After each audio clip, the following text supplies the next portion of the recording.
അപ്പോൾ അസ്സലാമു അലൈക്കും. എൻഎസ് വെയിലിലേക്ക് എല്ലാവർക്കും സ്വാഗതം. എല്ലാവരും സുഖമായിട്ട് ഇരിക്കുമെന്ന് വിശ്വസിക്കുന്നു.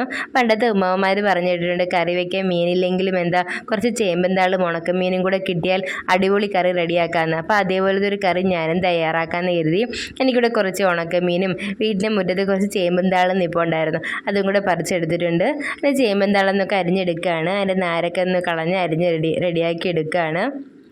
പിന്നെ കുറച്ച് പച്ചമുളക് തപ്പി ഇറങ്ങിയതാണ് കേട്ടോ. കിട്ടിയത് ഉണ്ടമുളകാണ്. നല്ല എരിവിന് ആവശ്യമായിട്ടുള്ള മുളകും കൂടെ കിട്ടിയിട്ടുണ്ട്. ഇതാ ചേമ്പന്താളും തക്കാളിയും പച്ചമുളകൊക്കെ അരിഞ്ഞ് റെഡിയാക്കി വെച്ചിട്ടുണ്ട്. ഇനി നമുക്കൊന്ന് വേവിച്ചെടുക്കണം. ഇതാ കഴുകി വൃത്തിയാക്കി വെച്ചിരിക്കുന്ന ഉണക്കമീൻ ചട്ടിയിലേക്ക് ഇതെല്ലാം കൂടെ ഒന്ന് ഇട്ട് കൊടുക്കുകയാണ്.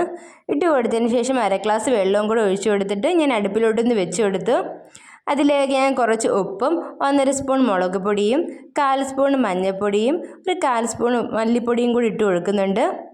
ഇട്ട് കൊടുത്തതിന് ശേഷം നല്ലതുപോലെ ഒന്ന് മിക്സ് ചെയ്ത് കൊടുക്കുക. എന്നിട്ട് നമുക്കൊന്ന് അടച്ചു വെച്ച് വേവിച്ചെടുക്കാം. അപ്പോഴത്തേക്ക് നമുക്കിതിന് ആവശ്യമായിട്ടുള്ള അരപ്പുകളൊക്കെ ഒന്ന് റെഡിയാക്കി എടുക്കണം. ഇത് കുറച്ച് തേങ്ങയും കുറച്ച് കൊച്ചുള്ളിയും കൂടെ എടുത്ത് വെച്ചിട്ടുണ്ട്. ഇത് നല്ലതുപോലെ ഒന്ന് അരച്ചെടുക്കാം. അപ്പോഴത്തേക്ക് നമ്മുടെ ഉണക്കമീനും ചേമ്പന്താളൊക്കെ നല്ലതുപോലെ വെന്ത് വന്നിട്ടുണ്ട്.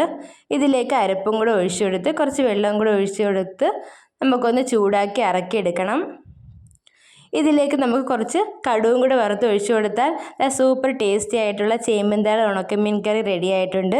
എല്ലാവർക്കും ഈ വീഡിയോ ഇഷ്ടപ്പെട്ടെന്ന് വിശ്വസിക്കുന്നു. അപ്പോൾ ഓക്കെ, താങ്ക്